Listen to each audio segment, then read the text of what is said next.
Whoa.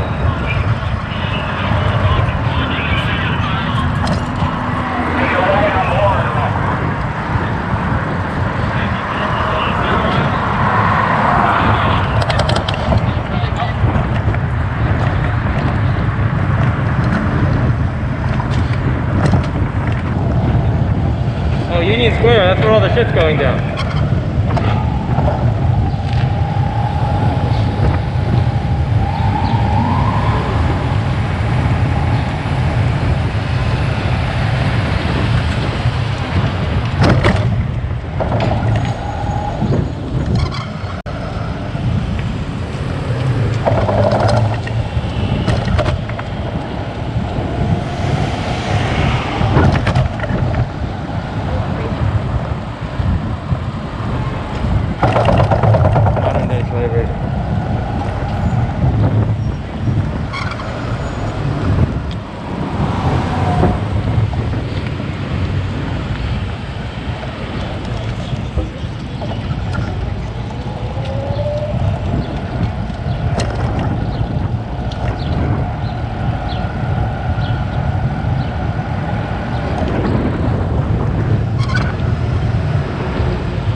What?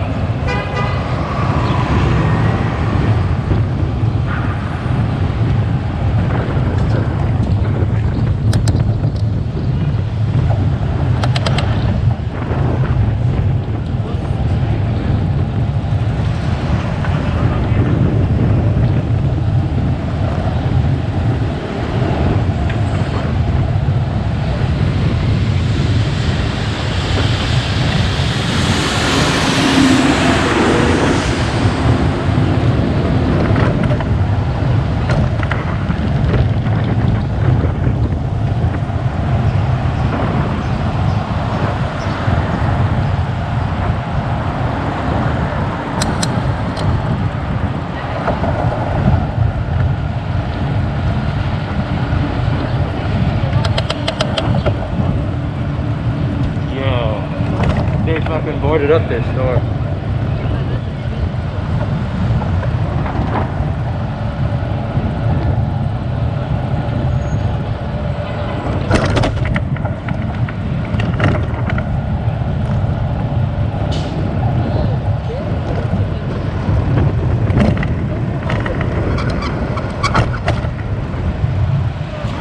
Hello people! Oh shit. So, figured I'd give you a little tour. So this is 14th Street and 6th Avenue. This is 13 blocks away from my store, where I have a store. And this is Urban Outfitters, and they are right now paying people to board up their windows because looting. We ride a little bit down here, you'll see that there's a Foot Locker. Well, there was a Foot Locker.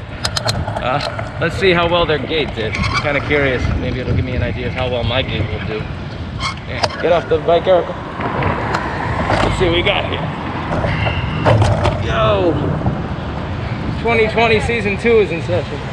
So the gate seems to have done pretty well. They broke the glass, but they didn't actually get into the Foot Locker or take anything. Gives me hope for me. What kind of glass is this? Like bulletproof glass? Because it comes off at one. Yeah, if it was bulletproof, it wouldn't be broken. No, it doesn't. Look on the inside. No, it doesn't. Look on the inside.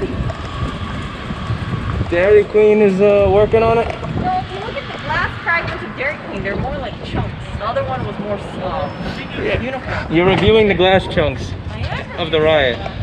2020, baby. Glass chunks.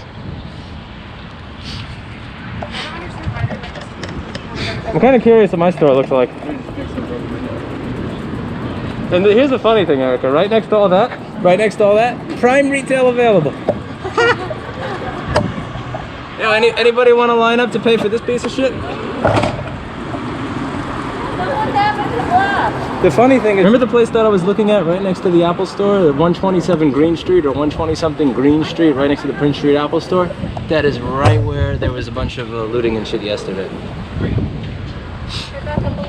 What is that? A BB gun? What kind of hole is that?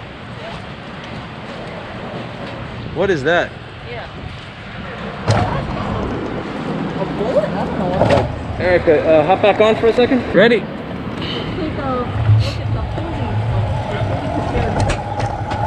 Yeah, let's see. Levi's was smart, it seems. Levi's has their shit together. They know how to... Sorry, Coco. No rear suspension yet.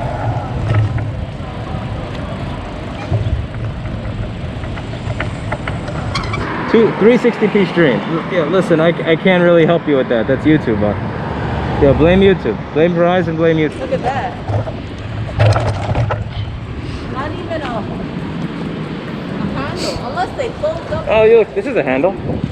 Is that not a handle? The funny thing is, no one seems to care about Corona anymore. Oh yeah, they're in business. There's definitely stuff inside of it. Corona is totally season 1 right now. Season 1 is over. Now we're in season 2. That's smart. Oh man. I'm kind of curious. You want to go see if the store got looted? Who? Us? Yeah. Oh, geez, okay. Let's see if I got looted. Hey. Okay, you go on my block. All you have is you have the massage parlor, which is pretty much massage parlor. You mean brothel? Karate studio, coffee place, and then the Mac hair place. All right, let's see what my place looks like. Why did nobody look Taco Bell? You know, at one point they were selling shit that was less than 38% meat at a Taco Bell. Less than 38% meat at it. It's shit. So they should say, you know why no one's doing Taco Bell? Because there's no fucking meat there. It's not even worth looting. It's garbage. Good deal. I would not loot Taco Bell. Anybody looted Taco Bell? Alright. I chose the right day to take a day off, didn't I? Yesterday and today, great days to not be at work.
Chicken.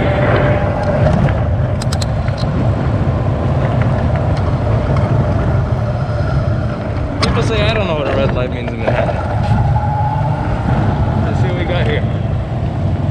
So we have a pet wellness. Okay, no looting. No looting. No looting. Oh. Bada bing. No looting. Woohoo!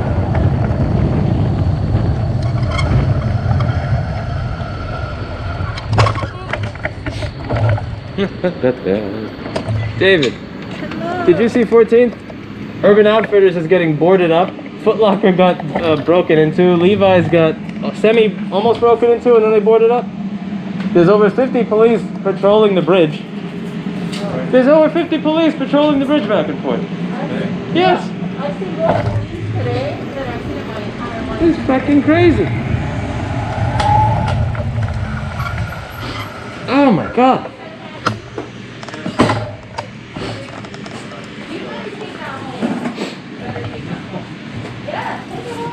Everybody's screaming, what's it called? Not justice, not peace. Yes. You got the...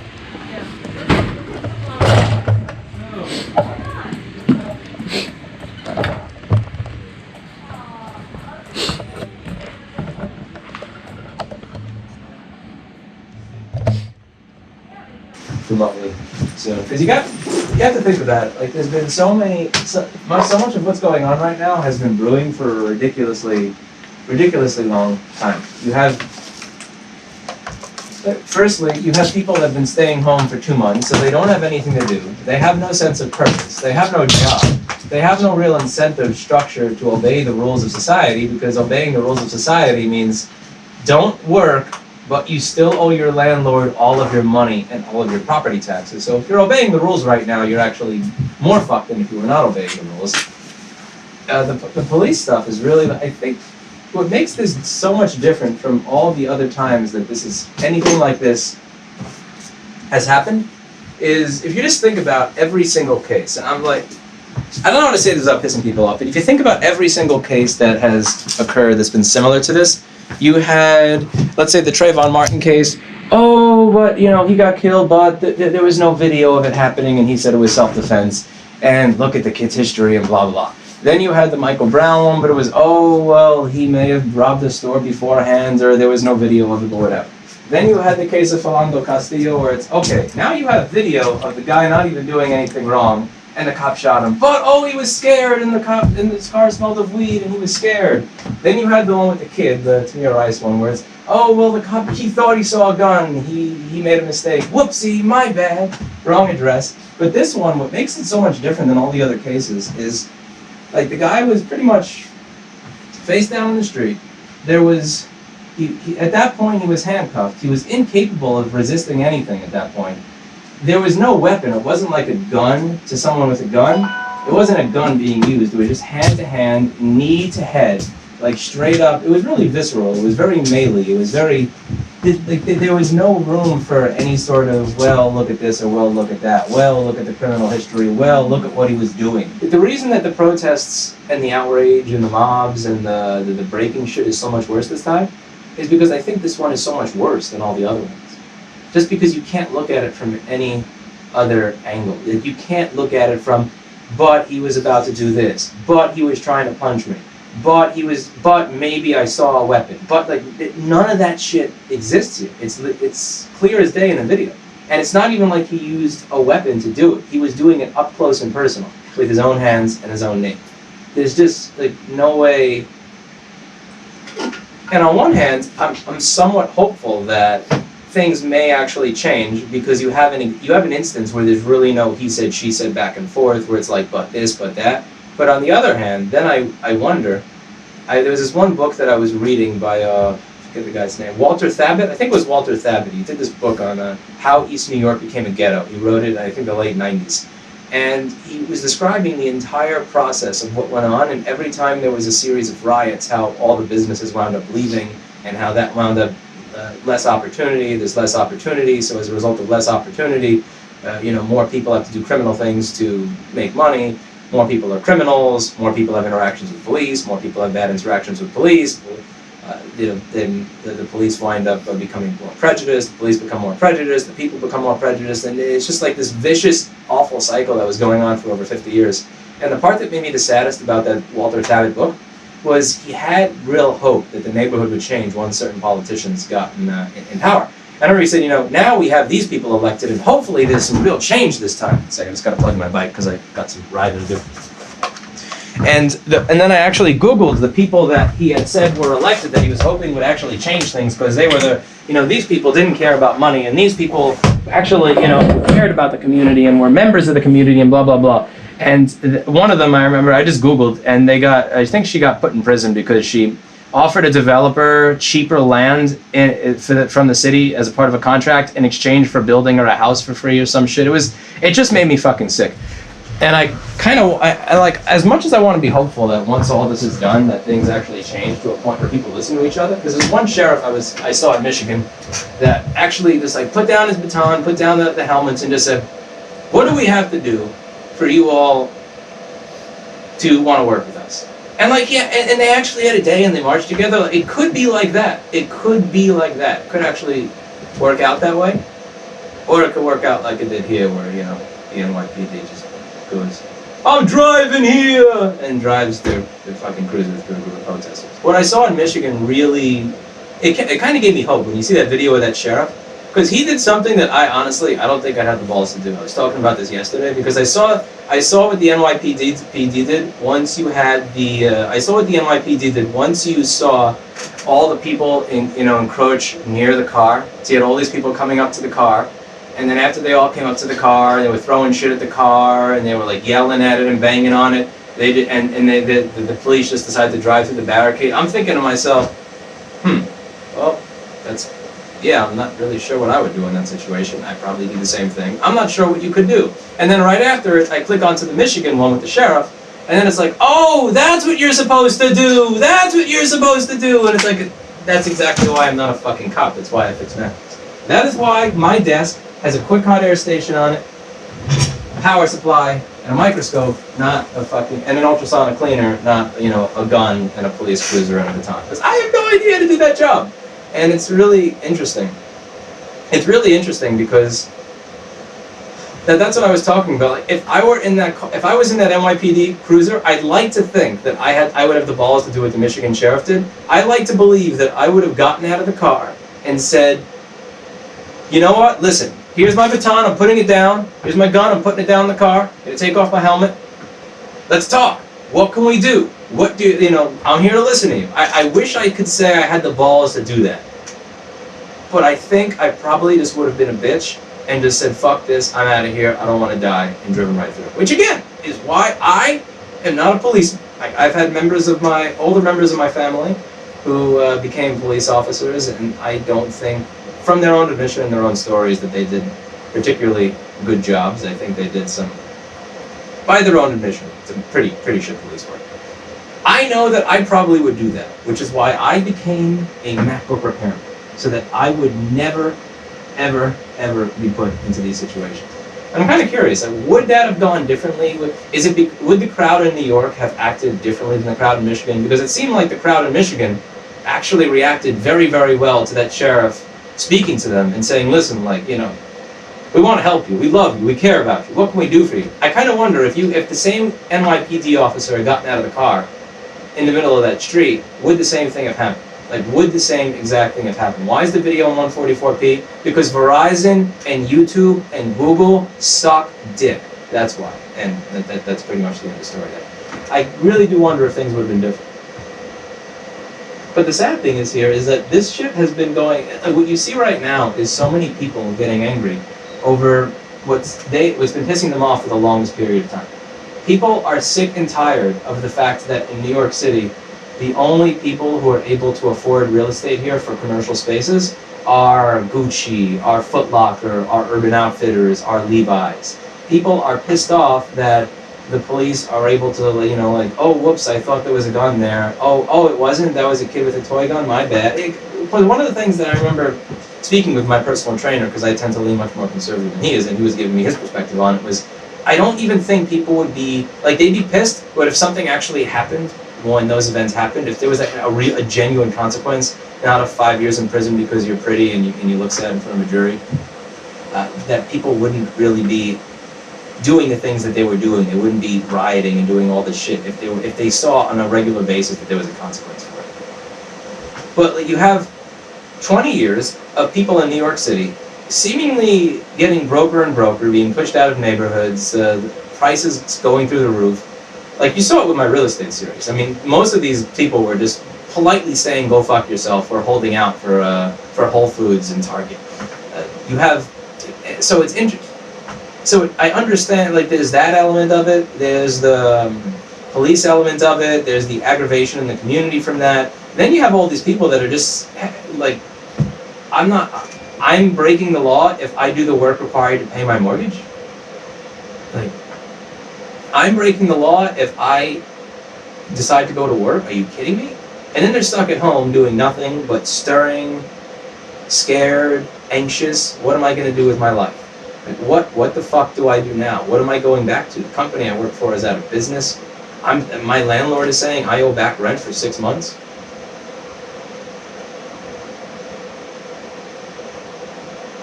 I don't know. This is not, I don't think that this is something that is going to go away in a week or 2 weeks or 3 weeks. Because this is like a pressure cooker that has been cooking for a really, really long time. This is something that's been cooking for a really, really long time. And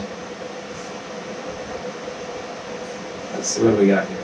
I have 4.4 thousand people watching, so there's absolutely no chance that I'm going to be able to read even remotely a good amount of them. So let's see.